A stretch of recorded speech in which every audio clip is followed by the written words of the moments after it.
Hello friends, आपके अपने YouTube channel साहित्यिक नॉलेज में आपका स्वागत है। फ्रेंड्स, हम राजा निर्मसिया की कहानी पढ़ रहे हैं।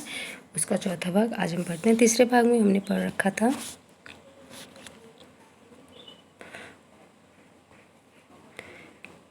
कैसे वह उस लज्जा को स्वयं ही उगाकर ढांपेगा। चलिए फ्रेंड्स, इस कहानी को हम आगे बढ़ाते हैं। और वह उन्हीं ख्यालों में डूबा सुबह से शाम तक इधर उधर काम की टोह में घूमता रहा। किसी से उधार ले लें पर किस संपत्ति पर, क्या है उसके पास जिसके आधार पर कोई उसे कुछ देगा।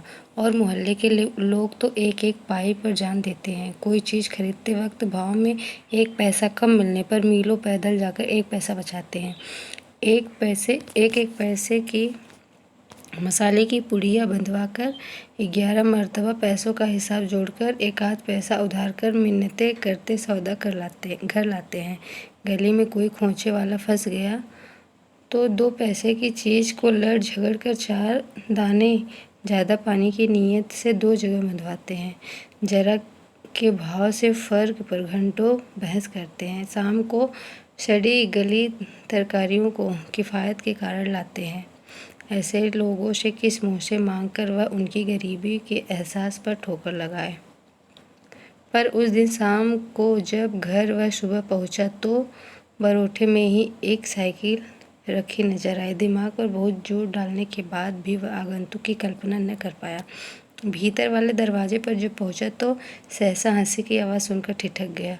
उस हंसी में एक अजीब सा उन्माद था। और उसके बाद चंदा का स्वर, अब आते ही होंगे, बैठिए न 2 मिनट और, अपनी आँख से देख लीजिए और उन्हें समझाते जाइए कि अभी तंदुरुस्ती इस लायक नहीं जो दिन दिन भर घूमना बर्दाश्त कर सके।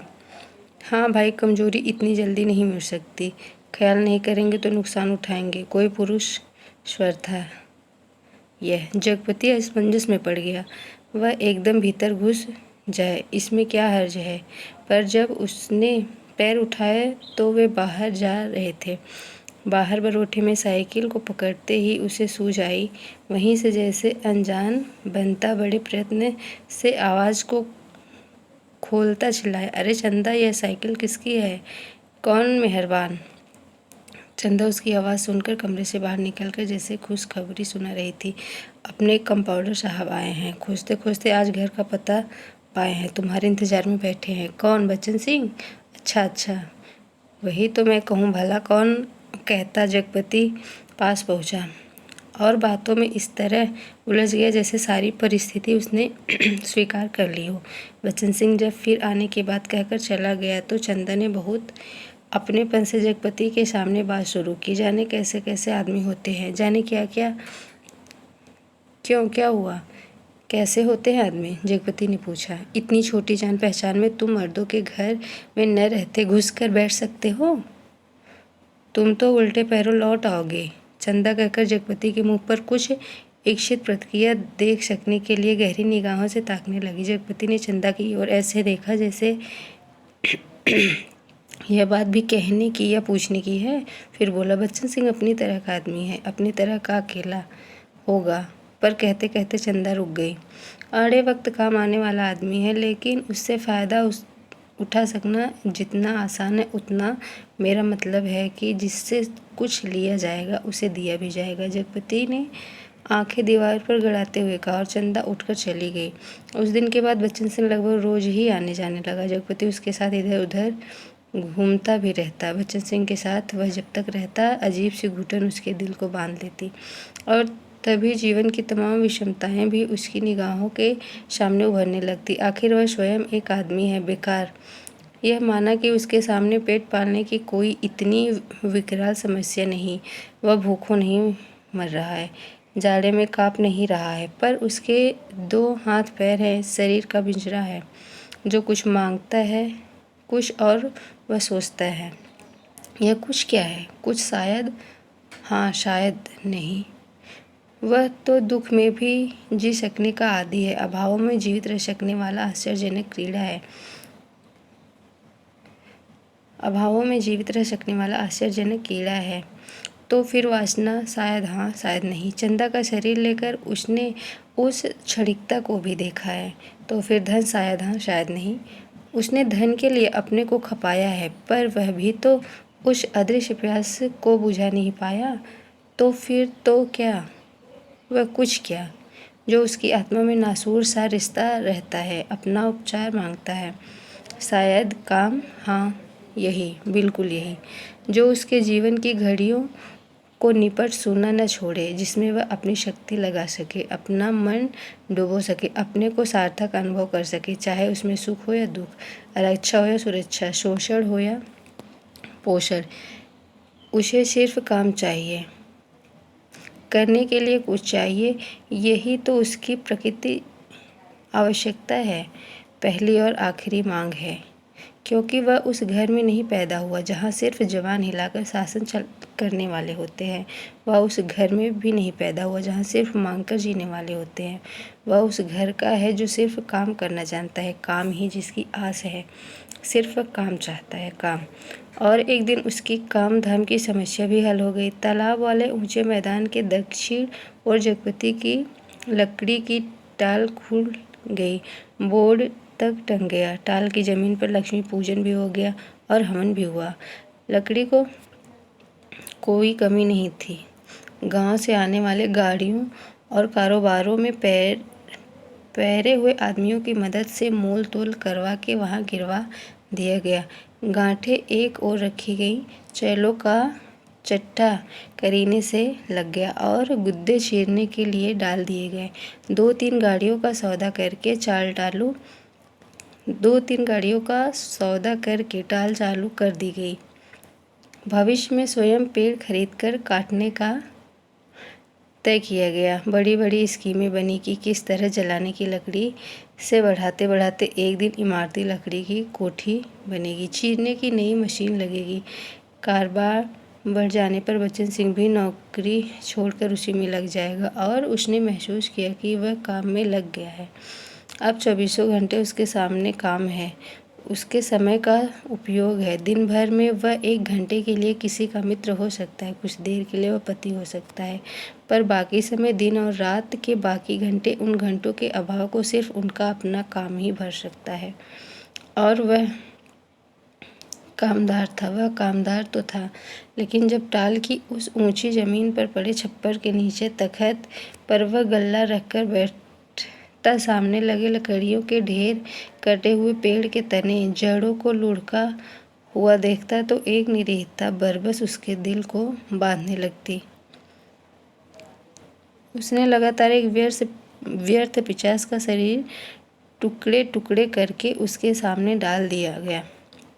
फिर इन पर कुल्हाड़ी चलेगी और इनके रेशे रेशे अलग हो जाएंगे और तब इनकी ठठरियों को सुखाकर किसी पैसे वाले के हाथ तक पर तौलकर बेच दिया जाएगा। और तब उसकी निगाहें सामने खड़े ताड़ पर अटक जाती, जिसके बड़े बड़े पत्तों पर सुर्ख गर्दन वाले गिद्ध पर फड़फड़ाकर देर तक खामोश बैठे रहते। ताड़ का काला गडरेदार तना और उसके सामने ठहरी हुई वायु में निस्सहाय कांपती भारहीन नीम की पत्तियां चकराती झड़ती रहती। धूल भरी धरती पर लकड़ी की गाड़ियों के पहियों की पड़ी हुई लीक धुंधली सी चमक उठती और बगल वाले मूंगफली के पेंच की एक रस खरखराती आवाज कानों में भर लाती। बगल वाली कच्ची पगडंडी से कोई गुजर कर टीले के ढलान से तालाब की निशाई में उतर जाता, जिसके गंदले पानी में कूड़ा तैरता रहता और सुअर कीचड़ में मुंह डालकर उस कूड़े को रौदते दोपहर सिमटती और शाम की धुंध छाने लगती।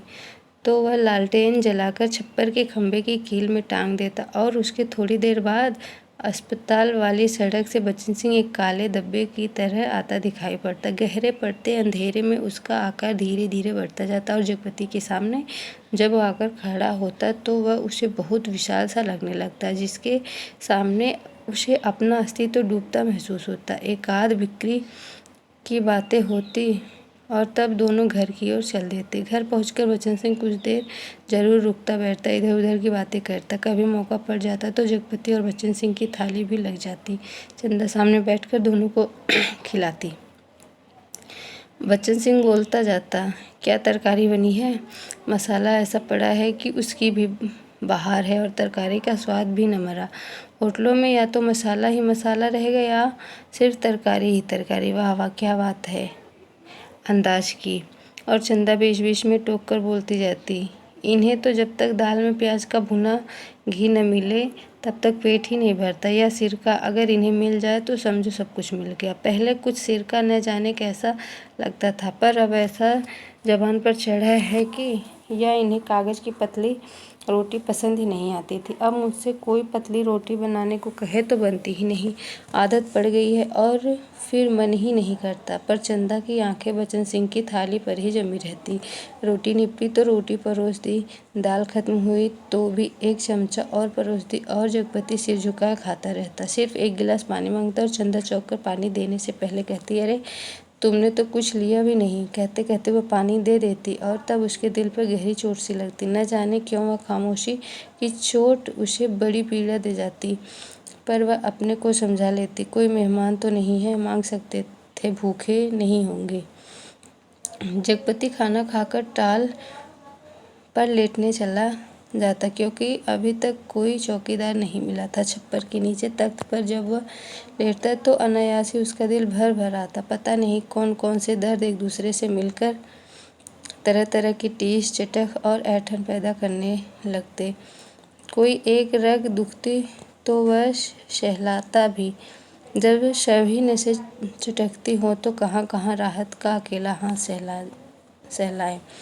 लेटे लेटे उसकी निगाह ताड़ के उस ओर बनी पुख्ता कब्र पर जम जाती, जिसके सिरहाने कंटीला बबूल का एकाकी पेड़ सुन्न सा खड़ा रहता। जिस कब्र पर अपनी पर्दानशीन औरत बड़े लिहाज से आकर सवेरे सवेरे बेला और चमेली के फूल चढ़ा जाती, घूम घूम कर उसके फेरे लेती और माथा टेक कर कुछ कदम उदास उदास सी चलकर एकदम तेजी से मुड़कर बिसातियों के मोहल्ले में खो जाती। शाम होते फिर आती, एक दिया बारती और अगरबत्ती जलाती, फिर मुड़ते हुए ओढ़नी का पल्ला कंधों पर डालती तो दिए की लौ कांपती। कभी कभार कांप कर बुझ जाती, पर उसके कदम बढ़ चुके होते, पहले धीमे, थके, उदास से और फिर तेज, सधे, सामान्य से, और वह फिर उसी मोहल्ले में खो जाती। और तब राहत की तन्हाइयों में बबूल के कांटों के बीच उस साय करते ऊंचे नीचे मैदान में जैसे उस कब्र से कोई रूह निकलकर निपट अकेली भटकती रहती। तभी ताड़ पर बैठे सुर्ख गर्दन वाले गिद्ध मनहूस सी आवाज में किलबिला उठते और ताड़ के पत्ते भयानकता से खड़बड़ा उठते। जगपति का बदन कांप जाता और वह भटकती रूह जिंदा रह सकने के लिए जैसे कब्र की ईंटों में बबूल के साया तले दुबक जाती। जगपति अपनी टांगों को पेट से भींचकर कंबल में मुंह छिपाए औंधा लेट जाता। तड़के ही ठेले पर लगे लकड़हारे लकड़ी चीरने आ जाते। तब जगपति कंबल लपेट घर की ओर चला जाता।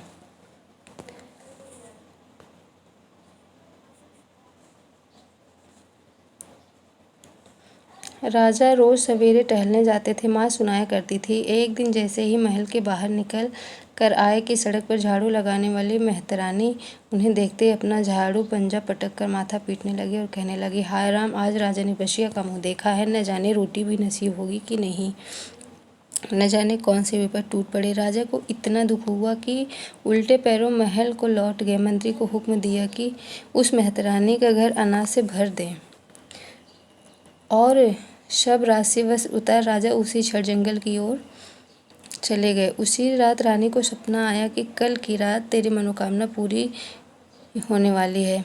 रानी बहुत पछता रही थी, पर फौरन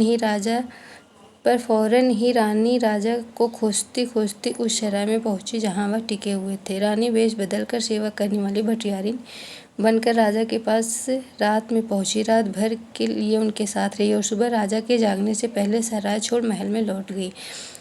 राजा सुबह उठकर दूसरे देश की ओर चले गए। 2 ही दिनों में राजा के निकल जाने की खबर राजभर में फैल गई। राजा निकल गए, चारों तरफ यही खबर थी और उस दिन टोले मोहल्ले के हर आंगन में बरसात के मेघ की तरह यह खबर बरस फैल गई कि चंदा के बाल बच्चा होने वाला है। फ्रेंड्स, इस भाग में इतना ही। आगे की कहानी हम अगले भाग में पढ़ेंगे।